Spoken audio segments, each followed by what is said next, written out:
Hello everyone and welcome to Wrestling Ramblings. This is kind of like a part 2 to episode 1. My name is Terry Speller, I am the wrestling superfan, and the reason I thought I'd just do a part 2 is there was a few things that I remembered and also read about after I'd finished episode 1. First of all, and most importantly, was the rumour that I heard. The rumour I heard was that John Cena was going to wanted to face Hulk Hogan at WrestleMania 30. Well, it would appear that what my ramblings about Hogan's physical condition were kind of true, because it would seem that the latest idea discussed would see Hogan team with John Cena and Daniel Bryan against the Wyatt family. The feeling within WWE is that Hogan will not pass the required company physical and will not be cleared to wrestle. However, he might be cleared to participate in a 6-man tag match where his physical role would be very limited. Well, it goes, basically, I was right.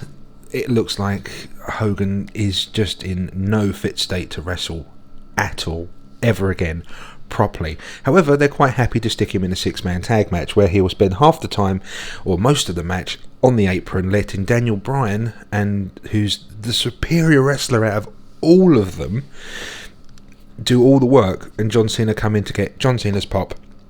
And then Hogan will come in, probably do a few punches, maybe a big boot, and then the big boot will then follow up with either the top rope missile drop kick from Bryan or the attitude adjustment from Cena. I highly doubt Hogan will have it in him to do an atomic leg drop, and also this gives him the way out of doing an atomic leg drop, because you've got two other guys there to do the finisher. And Hogan gets the pop, and they all do the pose down at the end. So there you go. That's one of the rumours. That's the discussion that's been discussed at the moment in WWE apparently. And to be perfectly honest, that's a way out of doing it that I didn't think of, and might work. Would get the pop required. Hogan doesn't get to do much, and another added bonus to this is Cena isn't a main event. He'd be part of a marquee match, but he isn't main event, which means that he might not be a champion, which would be fantastic. Not having Cena as a main event would be fantastic, and a well-deserved break. The downside to this is Daniel Bryan would be left in a 6-man tag, where he wouldn't be able to showcase everything he has to offer, and he is a fantastic wrestler and could carry WrestleMania on his shoulders. But unfortunately, I highly doubt he'll ever get the chance to do so, or at least not in the foreseeable future. Anyway, the other thing I wanted to talk about was when I was talking about UK wrestlers, and to one word, wrestlers in the Southwest. And to be perfectly honest, I mentioned 3 names that sprang straight to mind. It was only after I'd finished and edited and put it up, the episode 1, that I realised actually there's a few more names I could think of off the top of my head, and they deserve to be mentioned just as much as the 3 I already have. So I'm going to mention them now. One guy in particular who, off the top of my head, straight away, a guy called Eddie Ryan. The English Lion, Eddie Ryan. He can work face and heel, and he is a fantastic worker. He's got a kind of Japanese style, proper tech wrestler, and fantastic main eventer. So he's another guy who you need to look out for. He does a lot of stuff up country, but he's also working currently for PWA down in the Southwest. Another guy, or 2 guys, they're brothers, Danny Walsh and Mark Walsh. Mark Walsh currently goes under the name of Chris Marvel and is the PWA champion at the moment. He's the smaller of the 2 brothers, however he is a fantastic wrestler, and he's got great chemistry and can come across as a real douchebag heel. It's fantastic, and he's got so much potential. Danny Walsh has been a main eventer in the Southwest scene and in wrestling full stop in the British wrestling scene for years. Both brothers have got bags of potential. Danny Walsh has been champion pretty much in nearly every company he's been in so far, and Mark Walsh is right behind him on that rung of getting more championships. He's got his first top championship, and it's just a matter of time before he gets more. And I can see Danny Walsh progressing, and Danny Walsh is actually currently the owner of a company in the Southwest called LEP. Great little promotion. I believe they mainly run out of Brixham at the moment, but they are expanding, and they also have a training school. and I was privileged enough to be asked and was able to be an MC on their first show, and the privilege was completely mine, and the honour was all mine to do it, because he let me introduce and be the MC for his match, Danny Walsh's match against Sabu, which is a fantastic match. And there's not many people who get the chance to stand in the ring with Sabu and get to say the death-defying, suicidal, homicidal, genocidal man they called Sabu.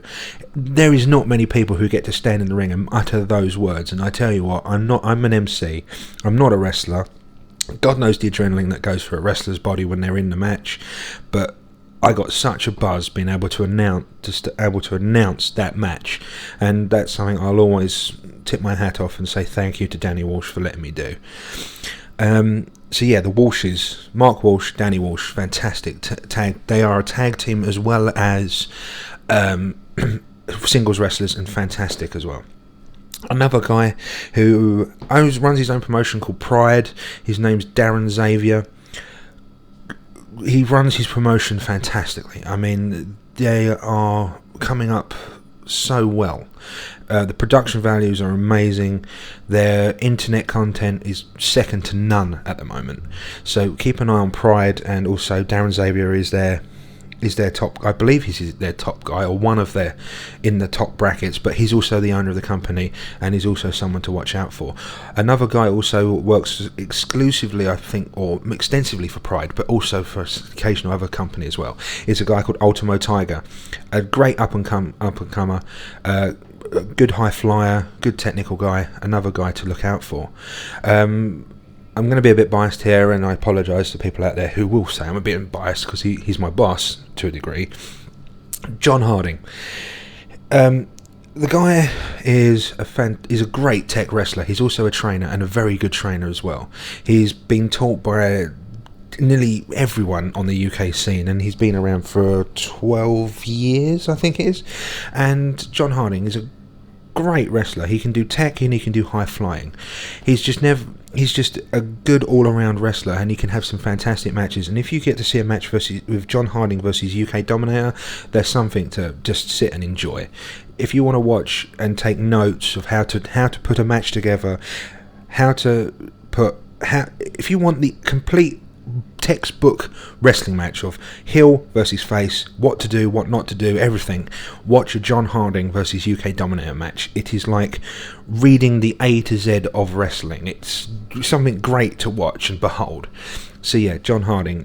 But unfortunately, I think, as far as I'm aware at the moment, he's hurt his knee, so he might not be able to wrestle for a few months. Don't hold me to that. This is just something I've heard.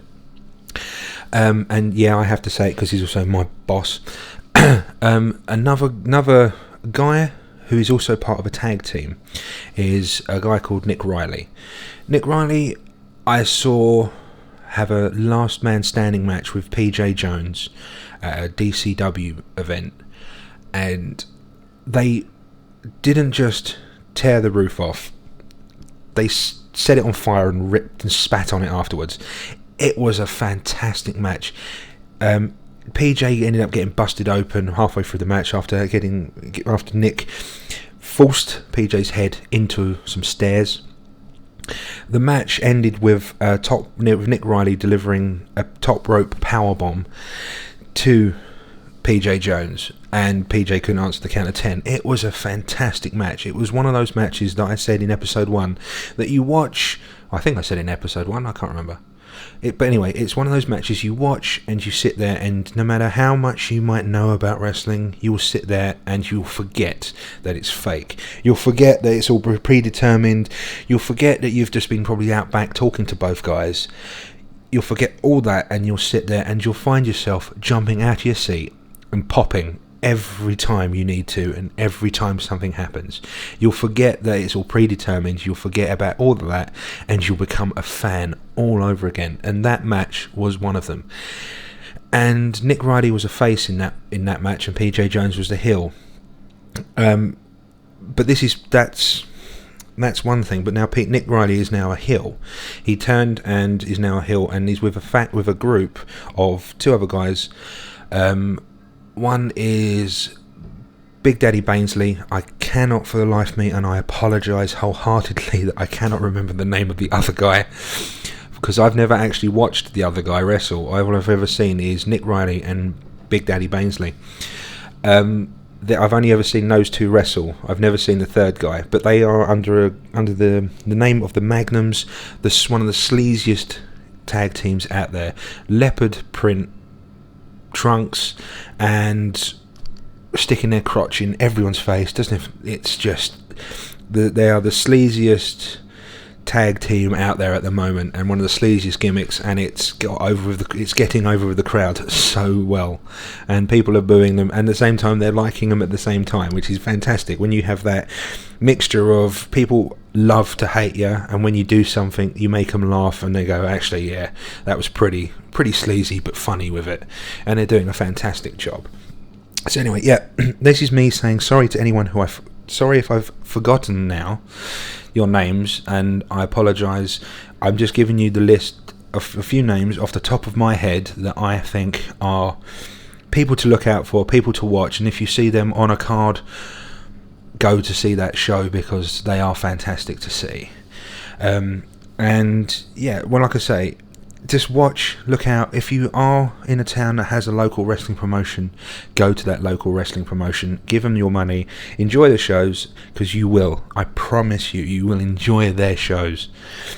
Anyway, this is the Wrestling Ramblings part 2 to episode 1, kind of, and I am the Wrestling Superfan Terry Speller. Thank you for listening, and thank you for the views and listening to the first show. I hope you carry on, and I hope you enjoy this too. All the best, and speak to you again in episode